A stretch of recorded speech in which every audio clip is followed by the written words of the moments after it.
네, 한 주간 잘 계셨습니까? 예. 지난주에 보좌신부님 강의 잘 들으셨죠? 예. 우리 훌륭한 보좌신부님이 잘 해주셨으리라 믿습니다.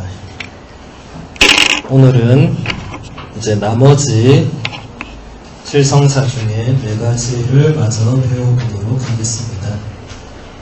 첫 번째로 고해성사. 지금 우리가 세례성사, 견진성사, 성체성사 3개를 배우고 이제 나머지 4개가 있는데 그 중에 이제 고해성사를 이제 먼저 배워보도록 하겠습니다. 고해성사 혹은 고백성사. 예전에는 고백성사라고 이제는 고해성사로 명칭이 바뀌었는데 뭐 다 들어보셨죠, 그죠? 뭐 뭔지 대충은 알죠. 자세히 몰라도. 네. 이렇게 신부님한테 가서 내가 어떤 이런 잘못을 했습니다 하고 이제 그 잘못을 용서받는. 근데 이게 이제 여러분들이 여기서 우리가 중요하게 배워야 될 것들은 일단 고해성사를 하기 위해서는 세례를 받은 사람만 일단 할 수가 있겠죠. 지금 여러분은 하고 싶어도 못합니다. 네. 저한테 와서 신부님 고해성사 좀 할 수 있습니까 하면 제가 못합니다. 세례를 받은 사람만이 할 수 있고 세례를 받은 사람만이 나머지 모든 성사를 다 받을 수가 있습니다. 고해성사는 이제 말 그대로 이제 이 고백 플러스 그 다음에 화해에 이제 이게 이렇게 붙은 겁니다. 고백은 말 그대로 본인의 어떤 죄와 잘못을 고백하는 것입니다.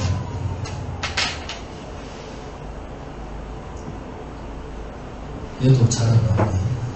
그새 다 마시갔네. 여러분 창세기 1장을 보면 아담과 하와가 이제 창세기 1장이 아니죠. 창세기 3장에 보면 아담과 하와가 이제 하느님의 명령을 어기고 선악과라는 걸 따먹습니다. 그리고 나서 하느님이 이렇게 동산을 거니시는 소리를 듣고 두려워서 숨습니다. 그때 하느님이 아담에게 아담아 너 어디 있느냐 이렇게 물으십니다. 하느님이 아담이 어디 숨었는지 몰라서 묻는 건 아니겠죠, 그렇죠? 하느님의 질문은 아담이 잘못한 거에 대한 고백을 사실은 기다렸던 것입니다.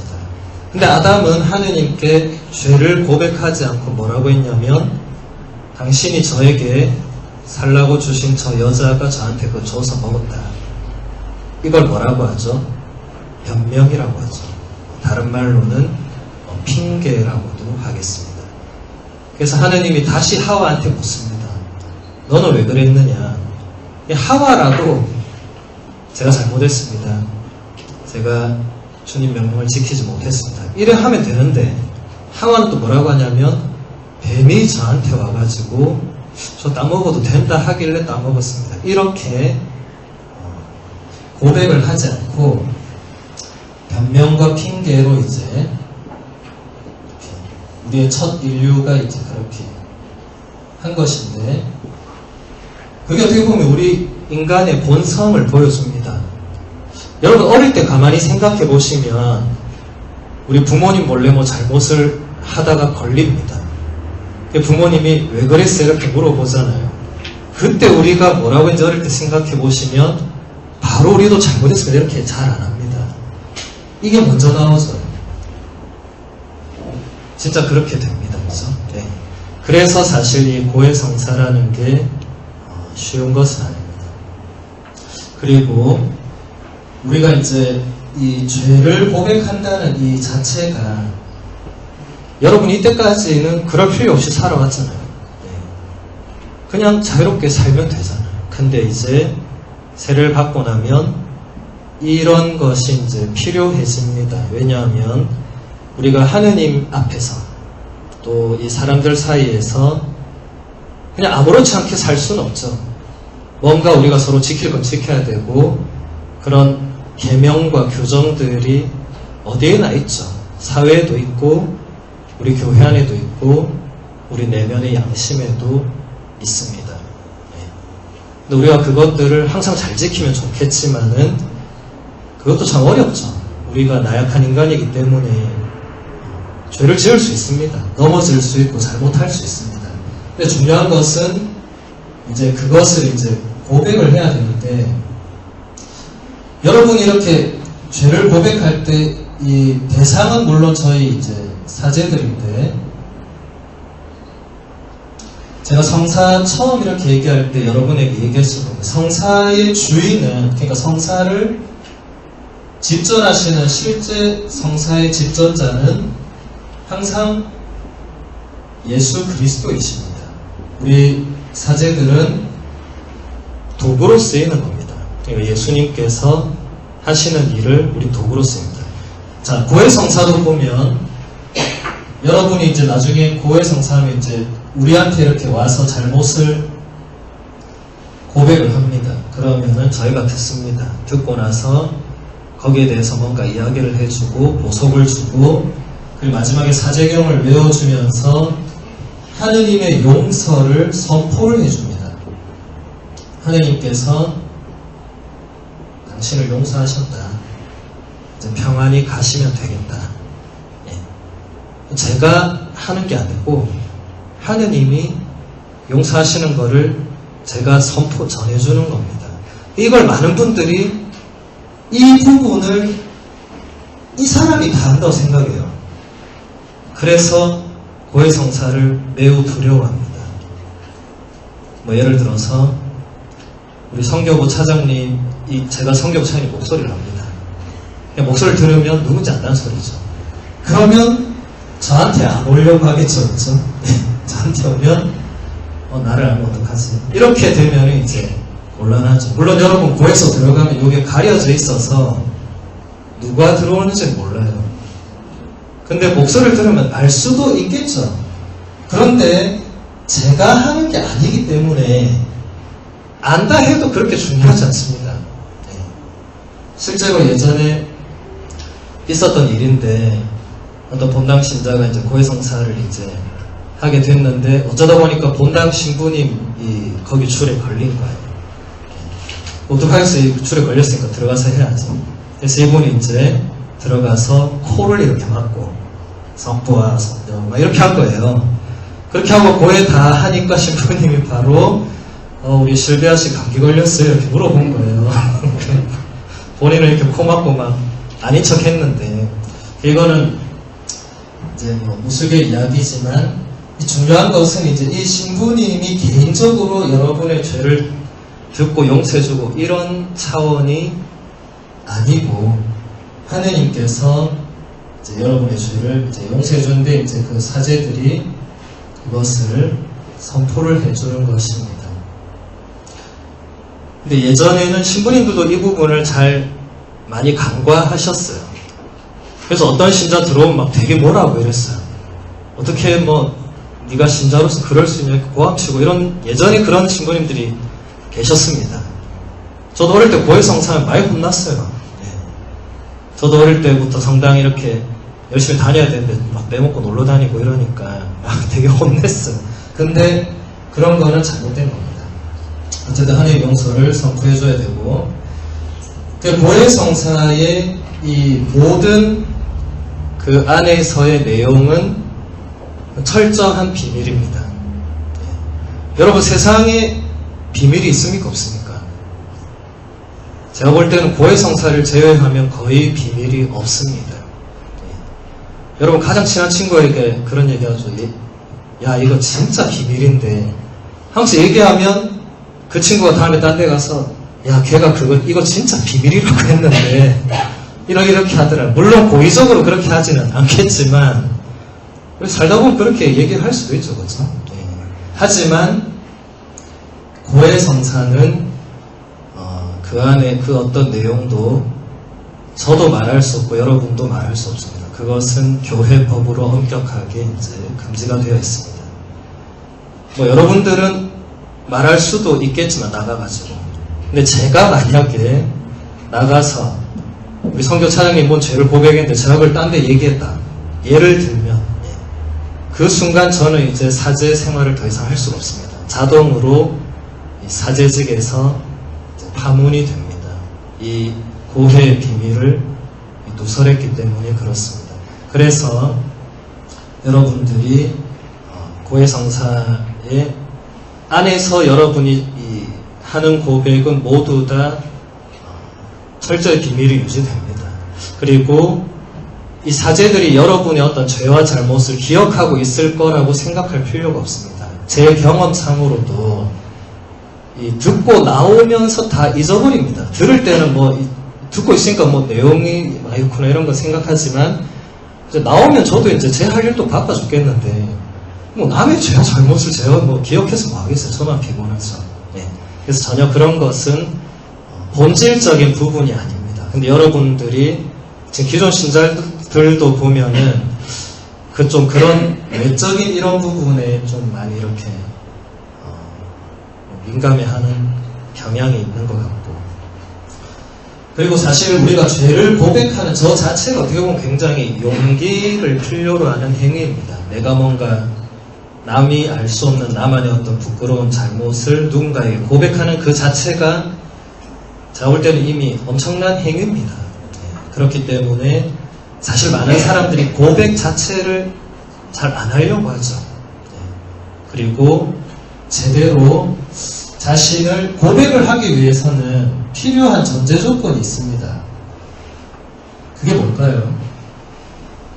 본인을 돌아봐야 되겠죠, 그렇죠? 성찰을 해야 됩니다. 제가 성찰은 전에도 언제 한번 얘기를 한 것 같은데 이 성찰은 굉장히 중요한 것입니다. 여러분 성찰이 무슨 말인지는 알 거예요.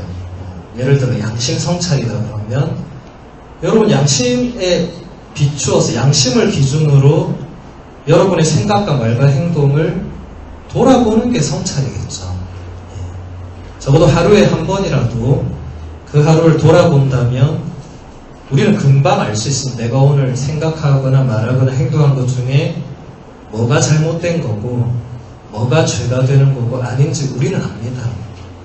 이제 그런 이 성찰을 통해서 이제 고백 성찰을 하게 되는데 우리 교회는 이것을 매일 할 수 있도록 이렇게 정해놨습니다. 일단 여러분들이 앞으로 이제 바치실 저녁 기도, 이제 여러분 뭐 이미 바치고 있는 분도 있겠지만 여러분 이제 신자가 되면 기본적인 기도들을 이제 기도 생활을 해야 됩니다. 뭐 아침 기도, 저녁 기도, 식사 전 기도, 식사 후 기도, 뭐 삼종 기도, 그다음 뭐 미사, 그리고 기본적인 기도들, 뭐 주보경 이런 거, 그리고 지금 밖에서 하고 있는 국주기도, 이런 여러 가지 기도들이 있는데 하다 보면 다 습관적으로 하게 됩니다. 근데 이 저녁 기도 항상 할 때 제일 처음에 어떤 기도문이 나오냐면 반성의 기도라는 게 있어요. 주님, 오늘 저의 생각과 말과 행위로 지은 죄를 살펴보고 그 중에서도 습관이 된 것을 제가 깨달을 수 있게 해달라. 이런 기도문이 있습니다. 저녁 기도 맨 앞에. 그리고 그 순간 침묵 중에 하루를 이렇게 돌아보는 것입니다. 제가 아까 얘기한 대로. 그럼 뭔가 잘못된 부분들이 있겠죠. 그게 크게 잘못된 것 아니라면 뭐 넘어갈 수 있겠지만 내가 반복적으로 뭘 거짓말을 한다든지 뭔가 내가 남의 재물을 탐내고 그걸 훔쳤다든지 이게 이제 행동으로 죄가 되는 걸 했으면 고해성사를 봐야 되겠죠. 그렇죠? 그리고 이 저녁 기도 말고도 우리 성직자 수도자들이 바치는 그 성물도라는 기도가 있습니다. 여러분들은 잘 모르셔도 되겠지만 이거 열심한 신자들은 또 성물도 기도도 많이 받습니다. 이 성물도의 끝기도에 보면은 성물도는 저녁 기도도 있고 끝기도도 있습니다. 그러니까 하루를 마무리할 때 바치는 기도가 또 있는데 이 끝기도도 딱 시작에 찬미가 끝나면 제일 처음 뭐라고 하냐면 형제 여러분 우리는 하나님께서 주신 이 날의 끝맺음에 와 있으니 겸손되이 우리 죄를 반성합시다. 이걸 제일 먼저 해요. 네. 그래서 이걸 하고 나면 이제 찬미가가 들어갑니다. 어쨌든 똑같이 이 성찰의 시간이 있고 마지막으로 여러분 이제 세례받고 나면 미사를 날마다 참례할 수 있습니다. 미사의 시작에 참회 예절이라는 게 있습니다. 여러분 미사 이미 참여해보신 분들은 아실 것입니다. 미사 시작하면 제일 처음에 신부님이 성경을 복권에서 뭐라고 하죠? 형제 여러분 구원의 신비를 합당하게 거행하기 위하여 우리 죄를 반성합시다. 그러니까 우리의 죄와 잘못부터 반성해보자, 성찰을 해보자. 그렇게 해서 좀 침묵 중에 돌아보죠, 그렇죠? 그리고 나서 바로 뭘 넘어가지 않고 그 다음 뭘 하죠? 공동 고백을 하죠. 전능하신 하느님과 형제들에게 고백하면서 생각과 말과 행위로 죄를 많이 지었으며 사주의를 소홀히 하였나이다. 이거 내 탓이요 내 탓이요 저희 그 탓이옵니다 하는 공동 고백을 합니다. 이렇게 우리 교회 안에는 성찰의 시간이 아예 이렇게 공식적으로 들어가 있습니다. 이렇게 해서 이제 미사에 이 온전하게 정말 깨끗해진 마음과 영혼으로 이제 참여를 하는 것이죠. 그래서 여러분들이 특별히 뭐 큰 죄를 저지르지 않았을 경우에는 이 참회 예절과 공동 고백과 이 마지막에 신부님이 또 사제경을 줍니다. 그렇죠? 전능하신 하나님 저에게 자비를 베푸시어 죄를 용서하시고 영원한 생명을 이끌어 주소서 이렇게 사제경을 외우면 이제 공동 참회가 끝납니다. 근데 여기서 해결될 수 없는 큰 죄들은 이제 미사를 드리기 전에 고해성사를 봐야 되겠죠. 네. 그래서 보통 지금 우리 프란치스코 교황님도 그렇고 대부분의 성인들은 한 달에 한 번 고해성사를 드리는 것이 좋다.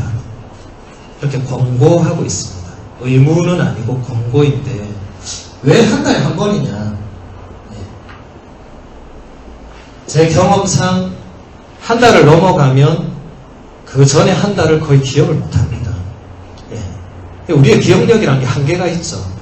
사실 요즘 사람들 제일 하는 말이 신부님 저는 이제 어제부터 기억이 하나도 안 납니다. 이런 분들 많이 계시는데 요즘은 진짜 바쁘게 사니까 그렇지만 한 달에 한 번 정도의 규칙성을 띠면은 우리가 적어도 한 달을 좀 돌아보고 이런 시간들을 가질 수가 있는 것이죠. 그래서 전 세계 대부분의 수도원이나 신학교나 그런 곳들은 한 달에 한 번 이 피정을 겸하면서 이렇게 고해성사를 보도록 하고 있습니다.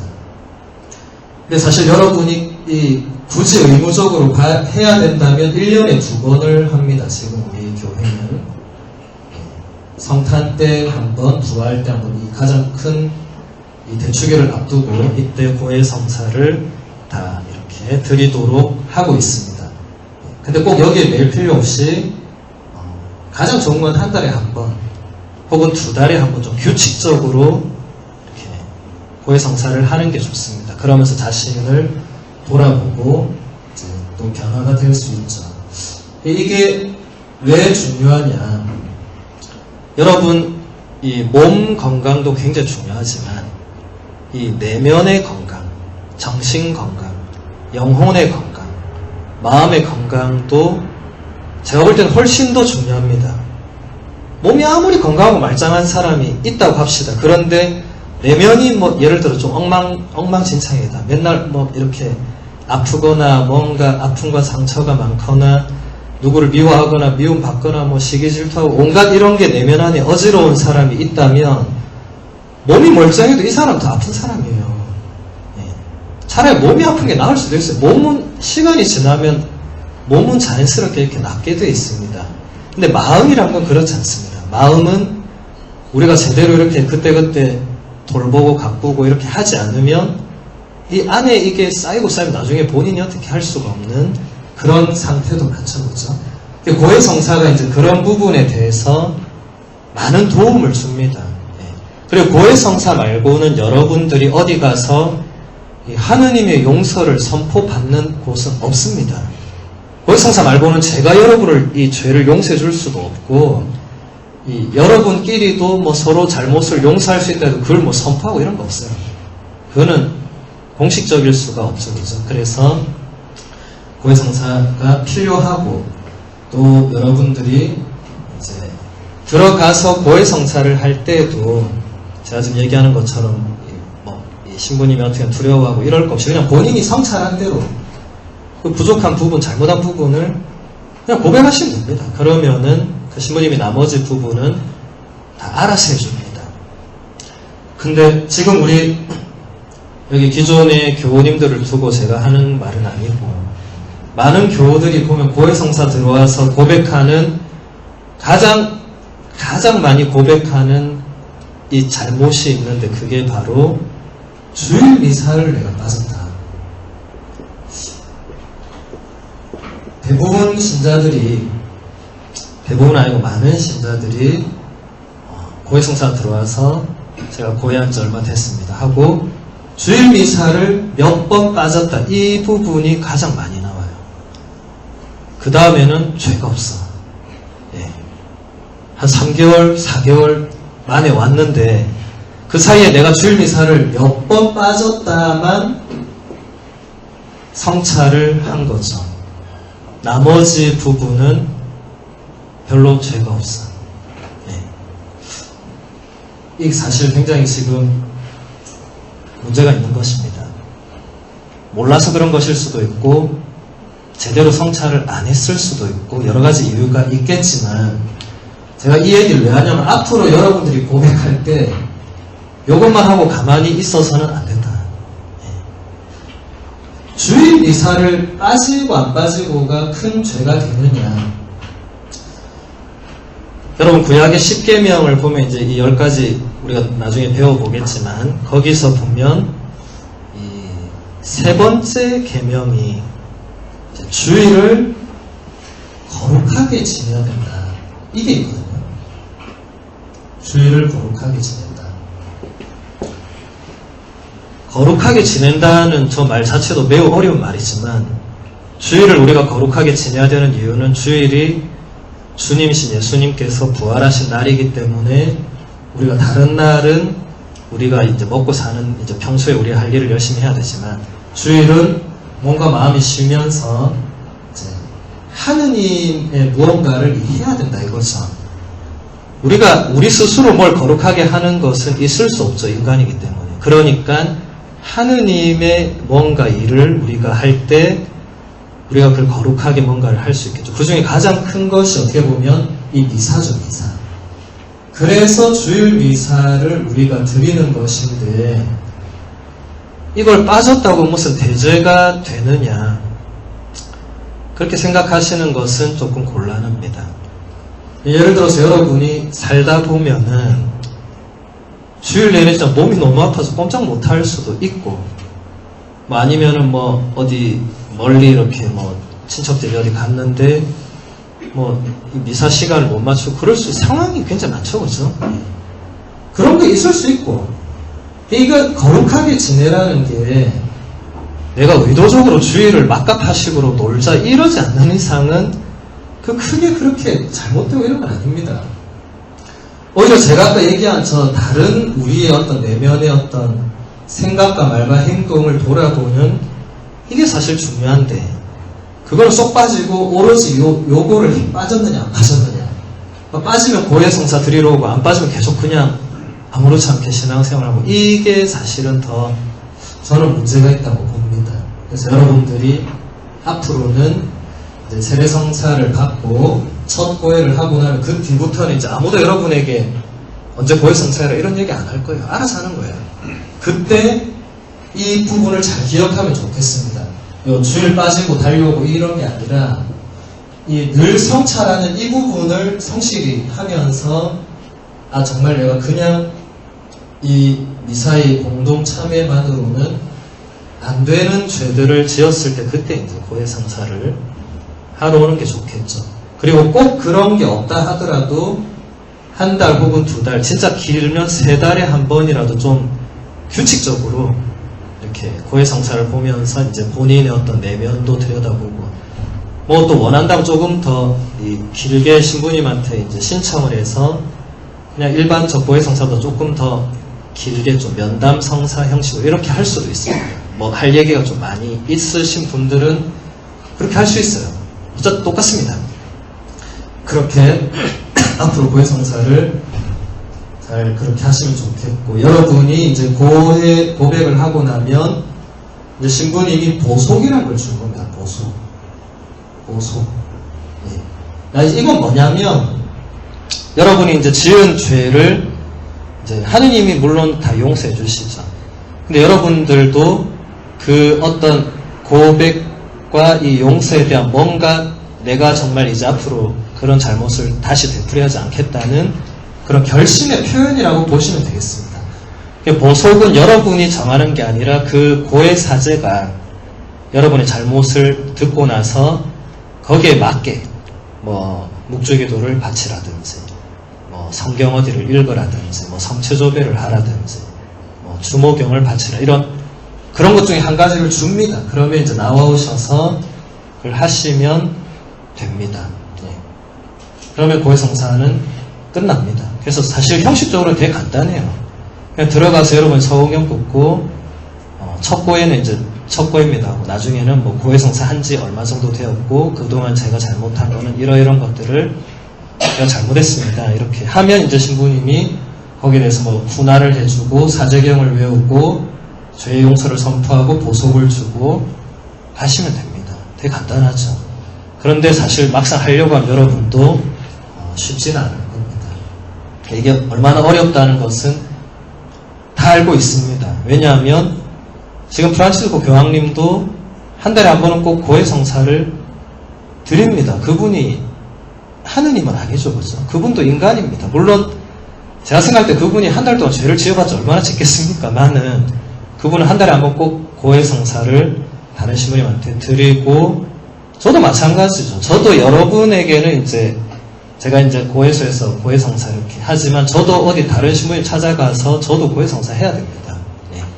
그렇게 해서 우리가 우리의 어떤 부족함을 이렇게 용서를 받는 거죠.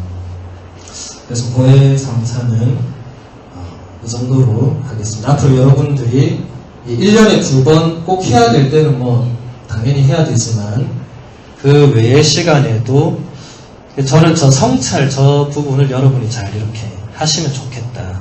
여러분 영혼의 건강에 매우 유익할 것이고 또 신부님들이 여러분을 잘 이렇게 이끌어 줄 겁니다. 여러분 영혼의 상태에 대해서도 잘 이렇게 얘기해 주실 거고 이런 거를 잘 하시면 좋겠다.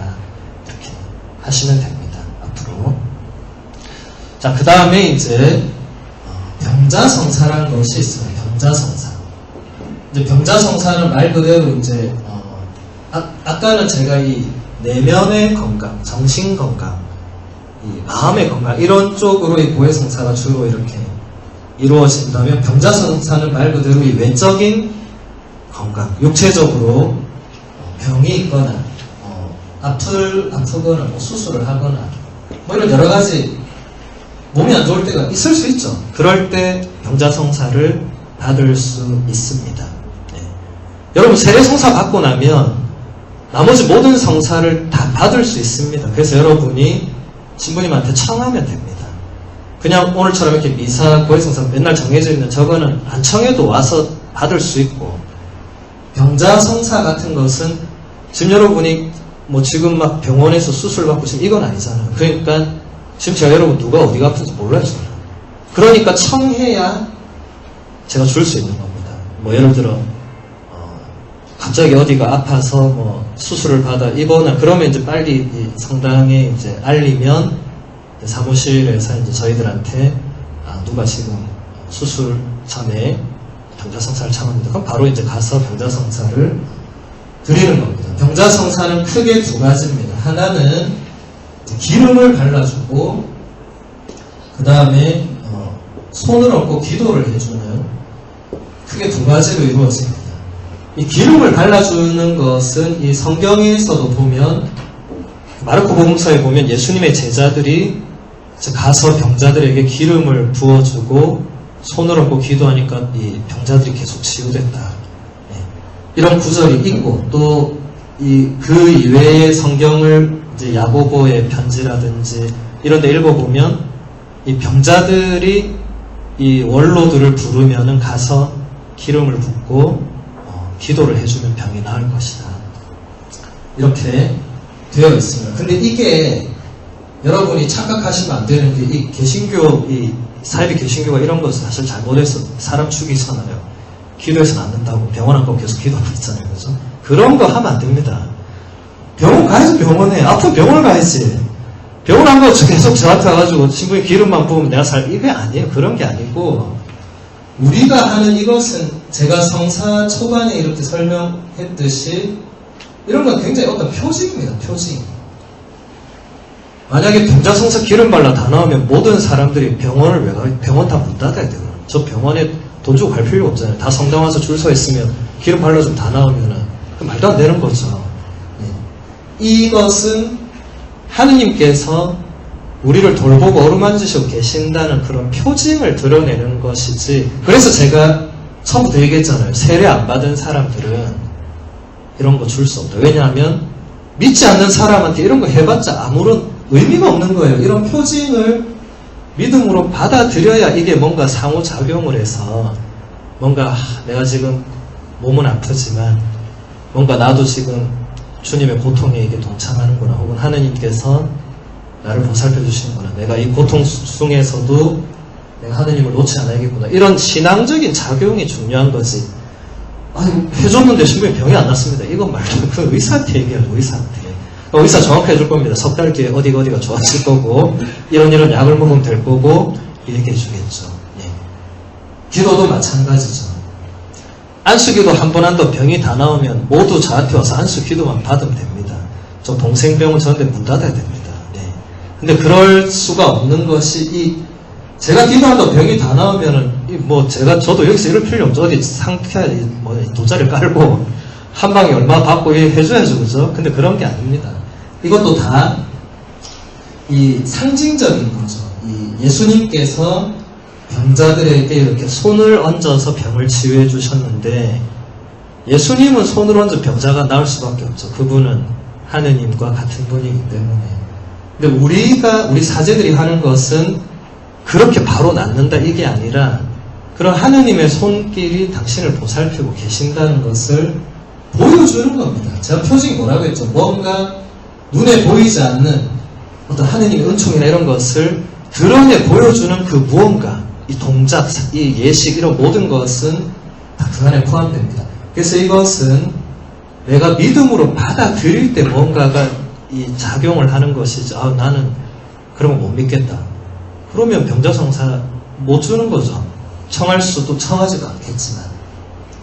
그래서 여러분들이 누군가 주위에 아픈 분이 있거나 여러분이 아프고 이러면 지체 없이 청하시면 됩니다. 예전에 근데 지금도 보면 우리 기존 신자들이 아파서 들어오는데도 이걸 잘 안 청해요. 왜 그러냐면 우리 교회 역사 안에서 1000년 넘게 이 병자성사를 종부성사라고 불렀습니다. 아마 지금 신자들도 계속 종부성사 이렇게 하는 분이 많습니다. 이 용어는 이제 안 쓰는 용어입니다. 안 쓰는 게 아니라 병자성사로 바뀌었습니다. 이제. 근데 아직도 대부분 종부성사라고 합니다. 종부성사는 말 그대로 죽기 직전에 마지막으로 이제 받는 성사입니다. 이게 예전의 교회 역사를 보면 고해성사가 이렇게 안정적으로 된 게 그렇게 오래 안 됐거든요. 고해성사를 예전에는 사람들이 죽기 전에 한 번만 받으려고 했어요. 왜냐하면 고해성사 자체도 힘들고 어렵지만 고해성사 이후에 주는 보속 이런 게 매우 무거웠습니다. 그러니까 받고 싶지가 않은 거죠. 지금은 자주 고해성사 보석하고 이렇게 하지만 예전에는 고해성사를 자주 안 보니까 보석도 그만큼 커지는 거예요. 그러니까 더 안 받는 거예요. 근데 죽기 직전에는 해봤자 죽으면 그만이잖아요. 그래서 사람들이 끝까지만 안 받다가 죽기 직전에 받았어요. 그렇게 세례도 그랬습니다. 세례를 받고 나서 죄를 더 이상 지으면 안 되니까 세례를 끝까지 미루다가 죽기 직전에 세례받고 난 바로 직천당을 가겠다. 이런 사람이 많았습니다. 그러니까 병자성사도 자연스럽게 이렇게 돼서 대부분 사람들이 정말 죽기 직전에 청해서 받고 이랬어요. 근데 이제는 그게 바뀌어서 여러분 얼마든지 받을 수 있습니다. 얼마든지 청하시면 되고 그런데 청하시면 저희가 이제 보고 판단하겠죠. 굳이 병자성사까지 할 필요가 없으면 그렇게 안 하겠죠. 근데 들어보고 이제 사안이 그러면 이제 가서 병자성사를 드리는 겁니다. 그 다음에 성품성사라고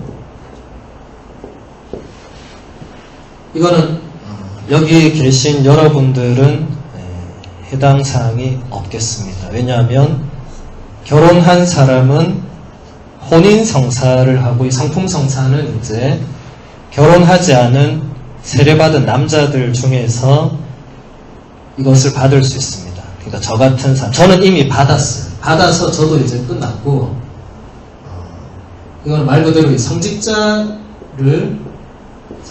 품에 이제 올리는 그런 성사입니다. 그래서 전통적으로 우리 교회에서 성직자라고 하면 주교님과 사제와 제가 지금 사제고 부제 이렇게 세 품계가 있습니다. 네. 그래서 이게 어디서 나왔느냐? 예수님이 이제 12사도를 뽑죠, 그죠? 그래서 12사도가 예수님과 함께 3년 동안 함께 다니고 하면서 이제 예수님 돌아가시고 나서는 12사도가 본격적으로 예수님을 전하기 시작합니다. 예수님 말씀도 전하고 세례도 주고 사람들에게 성경 말씀을 가르치고 하면서 점점 지금의 모습이 오는데 그 12사도의 후계자들이 이 주교님들입니다. 그래서 주교님들은 숫자가 매우 제한되어 있습니다. 뭐 우리 집 부산교 같으면 딱 2명밖에 없어요. 교구장 주교님과 총대리 주교님. 그 다음에 우리 사제들은 좀 많이 있습니다. 부제님들은 우리나라에서는 이게 거의 통과적인 그런 거기 때문에 많지는 않고 외국에는 이제 좀 많이 있고 이런 게 다 이 성직자 이런 게 어디서 오느냐면 이 교회 역사 안에서 이런 게 차츰차츰 자리를 잡습니다. 12사도들 때까지는 이런 거 없었어요. 12사도 자체가 이 가장 권위 있는 분들이니까 근데 12사도가 죽고 나니까 후계자가 있어야 되잖아요. 어떤 이 공동체 안에 그런 과정에서 처음에는 뭐 주교라는 이런 타이틀이 없었는데 이 초세기부터 이 이단들이 생겨나기 시작합니다. 예를 들어 영지주의다. 하여튼 12사도의 가르침 외에 뭐 다른 어떤 그런 것들이 생겨나니까 자연스럽게 이런 뭔가 조직적인 힘이 필요하고 뭔가 교회가 일치가 돼야 되는 게 중요하고 그렇게 되는 거죠. 그러면서 자연스럽게 이런 풍계가 형성이 됩니다. 그렇게 해서 계속 이어서 내려온 게 이제 오늘날의 형태를 띱니다. 주교는 말 그대로 12사도의 후계자로서 이 완전한 모든 성직자의 모든 권한을 다 가지고 이런 걸 다 하실 수 있는 분들입니다. 근데 숫자가 그렇게 많지 않으니까 이제 저희들 사제들이 그 권한을 위임을 받아서 이제 이렇게 각 성당에도 와서 이렇게 하고 부제님들은 또 다르게 또 봉사하는 이제 그런 직무를 맡아서 하시는 분들입니다. 그래서 여러분 예전에 그 영원과 하루라고 한번 본 적 있죠? 우리 시간에. 그 영원과 하루가 여러분 기억나실지 모르겠지만 바로 이 성품성사를 어떻게 준비하는지 그냥 그걸 보여준 거예요. 서울 신학교 그때 150주년인가 기념해가지고 신학교 입학 때부터 요 마지막 부제품 끝나서요 사제품 받을 때까지 그 과정을 그냥 쭉 보여줬습니다. 1학년 때는 뭐 하고 2학년 때 뭐 하고 3학년 때 뭐 하고 참 남들이 보면 별것도 아닌데 어쨌든 별거 아닌 건 아니죠.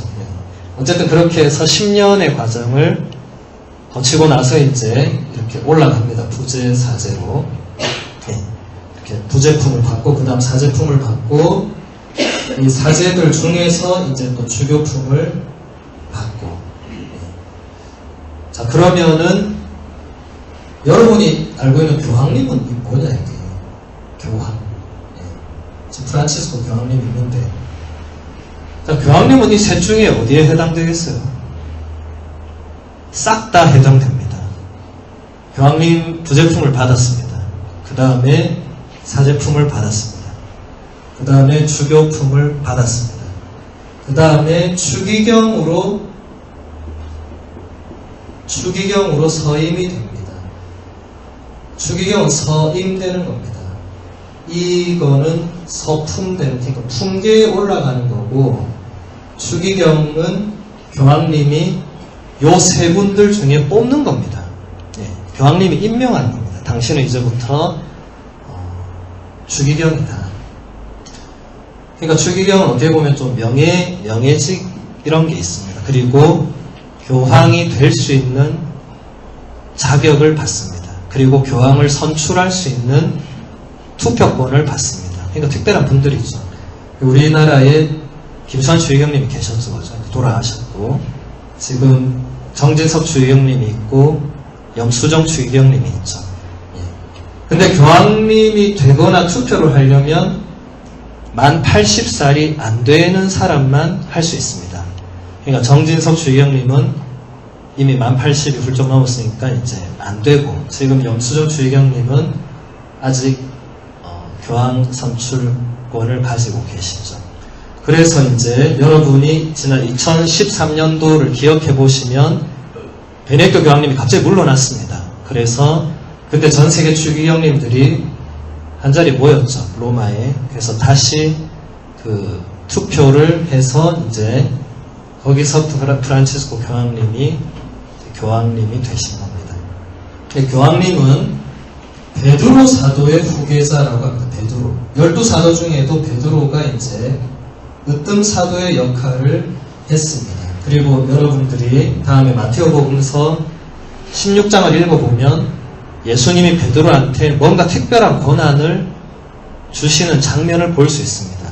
예수님이 베드로한테 뭘 주냐면 열쇠를 줍니다. 열쇠. 내가 너에게 하늘의 그 열쇠를 주겠다 하면서 이제 무엇이든지 네가 땅에서 뭔가를 매면은 그게 하늘에도 매여 있을 것이고, 네가 땅에서 뭔가를 풀면 그게 하늘에서도 풀려 있을 것이다. 해서 이제 하늘과 땅의 권한을 다 베드로에게 특별히 줍니다. 그래서 여러분 외국의 성지순례 가보면 베드로 사도는 항상 열쇠를 손에 들고 있는데 이 두 개를 항상 가지고 있어요.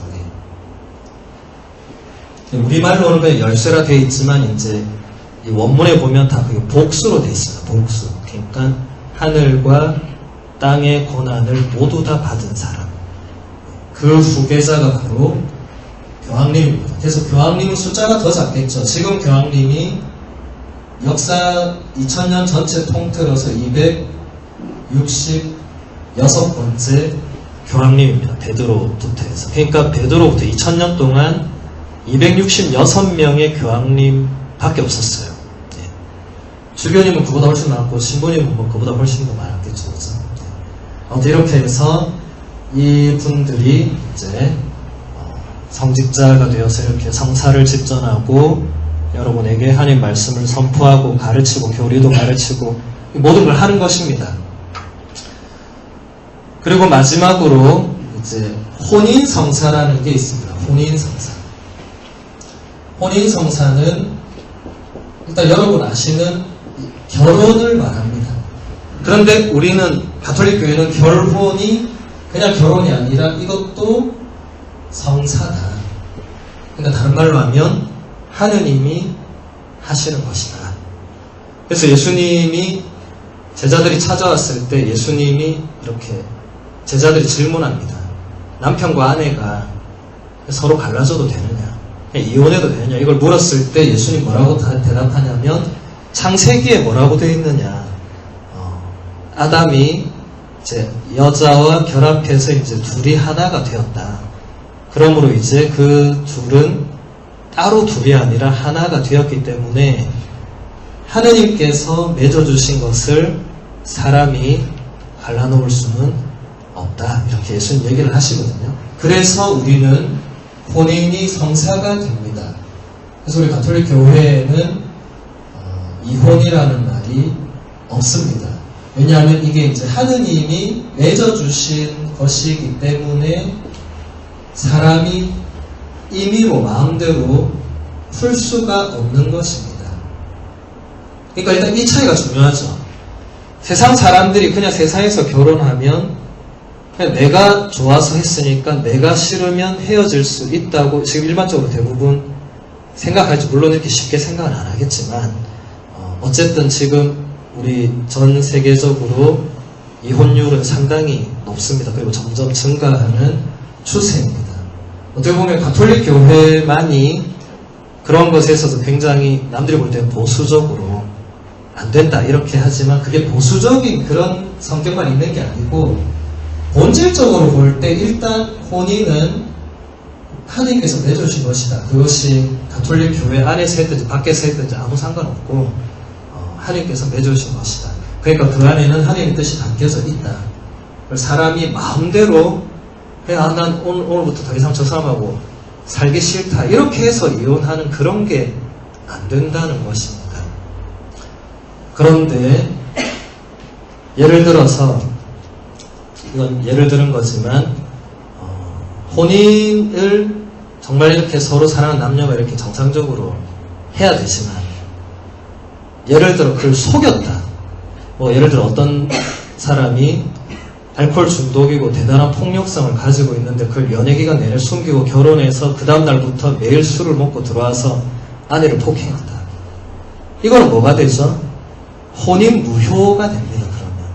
왜냐하면 혼인할 때 그 사실을 숨겼기 때문에 그렇습니다. 그러니까 그런 것은 이게 하느님 맺어줄 이런 게 아니라 그걸 뭔가 숨기고 이 사람이 의도적으로 그거는 굉장히 그건 잘못된 거죠. 죄악이죠, 죄악. 그런 것에 있어서는 그 바로 혼인 무효 그냥 하면 바로 혼인 무효가 됩니다. 왜냐하면 그거는 여러분이 사회적으로 결혼할 때는 그런 거에 미리 이런 거 잘 없겠지만 가톨릭 신자는 가톨릭 예식으로 결혼해야 됩니다. 거기에 보면 이제 여러분 결혼하기 전에 신부님하고 개인 면담을 해야 됩니다. 배우자가 둘 다. 그때 거기에 묻습니다. 신부님이. 당신이 배우자가 혹시 모르고 있는 뭔가 악성 병이나 이 신체적, 심리적인 이런 장애나 이런 거 가지고 있느냐. 근데 거기서 없다고 하면 넘어가지만 있으면 안 넘어갑니다, 우리가. 그게 뭔지를 파악을 해서 그거 가지고 이제 배우자하고 얘기를 해서 충분히 이래 돼서 넘어가면 이제 되는데 그때 없다 해놓고 나중에 가서 매일 술을 먹고 집을 다 때려 부순다든지 그 자체로 무효입니다. 예. 그 숨겼기 때문에 그 서약 자체가 무효가 되는 것입니다. 그래서 여러분들이 가톨릭 신자는 왜 가톨릭 예식으로 해야 되느냐면 이제 그런 것으로 우리가 이 혼인을 더 정말 이 혼인이 얼마나 중요하고 이게 그냥 남녀가 좋아서 이런 차원이 아니라는 것을 이제 보여주는 것이고 그리고 이 여러분들이 이제 앞으로 가정에서 가정생활에서 이제 신앙적인 생활을 할 때 진짜 중요한 것은 진짜 이 가정이 함께 이 하느님께 기도를 드리는 그런 게 상당히 중요합니다. 여러분 지난주인가요? 성가정 축복 미사라고 우리 본당에서 그런 행사를 했었어요. 그게 뭐냐면 말 그대로 이제 여러 신자들 중에서 성가정, 그러니까 거룩한 가정 생활을 하는 가정을 선정해서 상도 주고 축하해주고 이런 자리였어요. 24가정이 선정돼서 이제 상 받았는데 제가 가만히 이렇게 그 가정들이 왜 상 받는다 들어보니까 공통된 이유는 하나밖에 없었어요. 모든 가족이 같이 기도하는 그게 공통적이었습니다. 그 외에 나머지는 조금씩 달랐지만 모든 가족이 할아버지부터 저 밑에 우리 어린 아이들까지 같이 기도하는 것이 가장 성가정의 그 이유였습니다. 제가 우리 집을 생각을 해봐도 제가 뭐 어릴 때부터 타고난 뭐 신부가 될 이걸 뭐 타고나서 이런 게 아니고 제가 어릴 때 우리 집 생각해도 우리 가족들이 같이 기도했어요. 아침이 되면 같이 아침 기도, 밥 먹기 전에 같이 식사 전 기도, 저녁에 같이 저녁 기도, 같이 묵주기도 하고. 이게 제 어릴 때의 굉장히 큰 기억이었습니다. 주일 되면 같이 성당 와서 같이 미사 참여하고. 그런 가정에서 신부도 나는 거겠죠.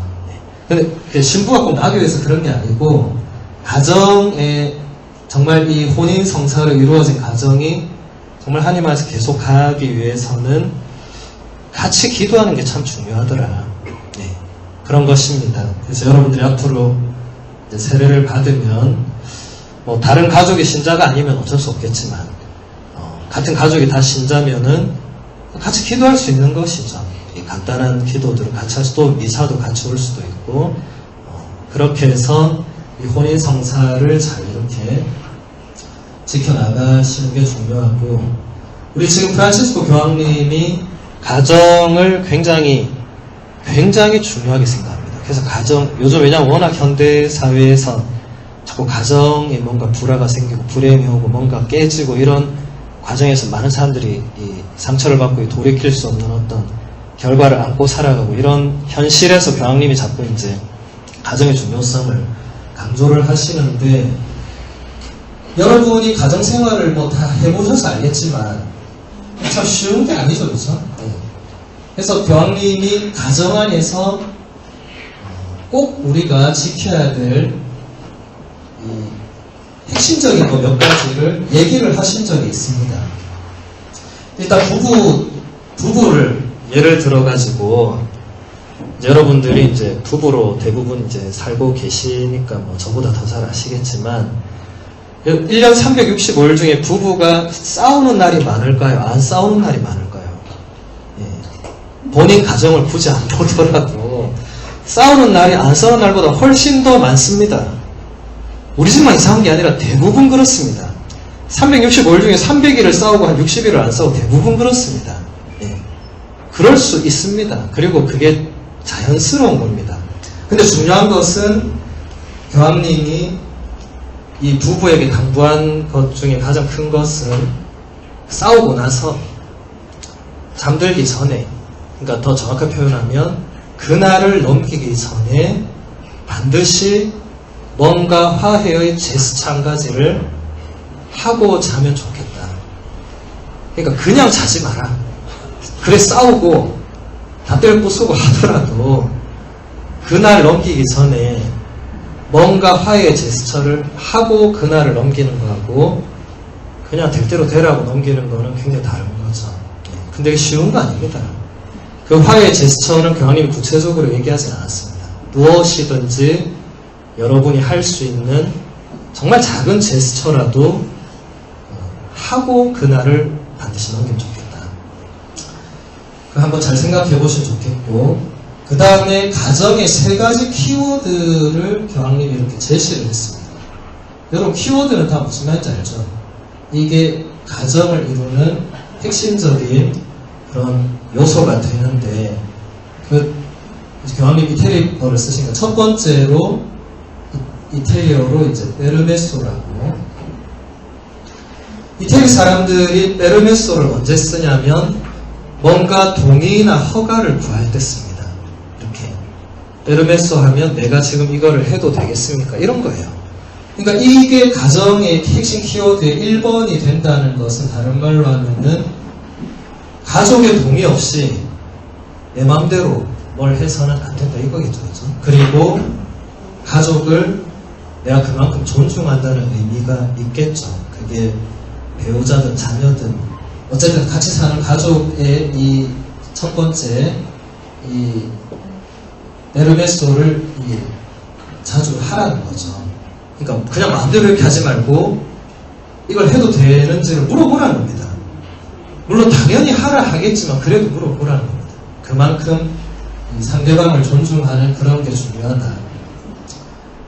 이 키워드들은 다 의외로 간단한 것들입니다. 두 번째는 이태리어로 스쿠자라고 합니다. 스쿠자는 우리말로 하면 미안합니다 이런 거예요. 미안합니다. 사과하는 거죠, 사과. 이거는 허락을 구하는 거고, 허락 동의를 구한다. 두 번째는 그냥 사과하는 거죠. 여러분, 우리 아까 고해성사 때도 봤지만, 우리가 뭘 딱 잘못했을 때 바로 사과하거나 바로 고백하는 이게 본성적으로 잘 안 됩니다, 우리는. 이게 참 어려운 거예요. 특히 가까이 사는 가족에게 우리가 뭔가 사과한다, 이거 어려워요. 이게 쉬워 보이지만 어렵습니다. 근데 이거를 잘 하면 할수록 그 가정이 정말 이 성가정이 되겠죠. 또 가정이 잘 유지가 되겠죠. 그 다음 마지막으로 이태리어로 이제 그라치에라고, 뭐 여러분 많이 들어보셨겠죠, 그렇죠? 감사하다는 표현입니다. 우리나라 사람들이 제가 와서 느낀 건데 감사하다는 표현을 잘 안 쓰는 것 같아요. 제가 잘 못 들어보거든요. 외국 사람들은 감사하다는 말을 진짜 많이 씁니다. 별거 아닌 것도 다 감사해. 근데 제가 가만히 생각해보니까 별거 아닌 거를 감사할 줄 아는 게 굉장히 큰 거죠, 그렇죠? 근데 우리는 이 뭔가를 좀 당연하게 여기는 그런 게 있지 않나. 당연하게 여기면 감사할 줄 모르게 되겠죠. 그러면 소중함도 같이 잃어버리게 되겠죠. 가족이 같이 있다는 것은 당연한 게 아닙니다. 매우 소중한 거죠. 근데 우리가 감사할 줄 모른다는 것은 그만큼 그걸 그냥 당연하게 생각한다는 건데, 그러니까 이 세 가지는 제가 볼 때 교황님이 굉장히 핵심적인 것만 이렇게 제시한 것 같아요. 나머지도 중요한 게 많겠지만 저 세 가지를 여러분이 앞으로 잘 기억하시면 좋겠고, 특히 부부싸움을 하고 났을 때는 반드시 그 화해의 제스처를 반드시 하시고 그날을 넘기시면 좋겠습니다. 마지막으로 책을 하나 이렇게 소개해 드릴까 합니다. 잠시만요. 오늘 소개해 드릴 책은 돌아가신 우리 법정 스님의 산에는 꽃이 피네라는 산문집입니다. 2009년도에 문학의 숲 출판사에서 나왔습니다. 제가 소리내서 읽을 테니까 여러분은 눈으로 같이 보시면 되겠습니다. 제목은 소유의 비좁은 골방입니다. 동서고금을 물을 것 없이 그 시대와 후세까지 모범이 된 신앙인들은 가난과 어려움 속에서 믿음의 꽃을 피우고 그 열매를 맺었다. 불교 경전에도 보면 수도자는 먼저 가난해야 한다고 적혀있다. 가난하지 않고서는 도리심이나 어떤 진리에 대한 자각이 이루어지기 어렵다는 것이다. 주어진 가난은 우리가 극복해야 할 과제이지만 스스로 선택한 맑은 가난, 즉 청비는 절제된 아름다움이며 삶의 미덕이다. 풍요 속에서는 사람이 타락하기가 쉽다. 그러나 맑은 가난은 우리에게 마음의 평안을 가져다주고 올바른 정신을 지니게 한다. 온갖 욕망과 자기 자신에 대한 집착으로부터 해방되었을 때 사람은 비로소 온 우주와 하나가 될 수 있다. 욕망과 아집에 사로잡히면 자신의 외부에 가득 차 있는 우주의 생명을 받아들일 수가 없다. 그러므로 소유물을 최소한으로 줄여서 스스로를 우주적인 생명으로 승화시키는 것이 맑은 가난, 곧 청빈이다. 청빈은 절제된 아름다움이며 사람을 사람답게 만드는 기본적인 조건이다. 예로부터 깨어있는 정신들은 늘 자신의 삶을 절제된 아름다움으로 가꾸어 나갔다. 청빈의 덕을 쌓으려면 어떻게 해야 하는가? 무엇보다 따뜻한 가슴을 지녀야 한다. 우리 둘레에 편리한 물건의 더미는 한없이 쌓여 있지만 그것들을 사용하면서 우리는 과연 행복한가? 스스로에게 물어봐야 한다. 일상적인 물건들을 사용하면서 우리는 과연 행복한가? 단추 하나만 눌러도 밥이 되고 냉장이 되고 세탁이 된다. 이렇게 편리한 연장을 쓰면서 과연 우리는 얼마만큼 행복을 느끼고 있는가? 그런 사실에 대해 고마움을 느끼고 있는가? 사람은 머리만 갖고는 제대로 살 수 없는 존재이다. 머리의 회전만을 중시하는 세상은 더없이 냉혹하고 차갑다. 이 사회는 머리만이 존재할 뿐 따뜻한 가슴이 끼어들 틈이 없다. 보라, 온갖 종류의 부정과 비리, 사기와 속임수, 그 밑바탕에는 간교한 머리가 작용하고 있다. 심장은 그런데 관여하지 않는다. 가슴은 그런 일에 관계하지 않는다. 사람을 뽑는 대학에서 머리만 중시하는 것은 문제가 있다. 머리의 회전만을 중요시하는 사회는 문제를 안을 수밖에 없다. 믿음은 머리에서 나오지 않는다. 가슴에서 온다. 머리에서 오는 것은 지극히 추상적이고 관념적이다. 머리는 늘 따지고 의심한다. 그러나 가슴은 받아들인다. 열린 가슴으로 믿을 때 그 믿음은 진실한 것이고 또 살아 움직이는 것이다. 인간의 신뢰와 성실성도 머리가 아니라 가슴에서 온다.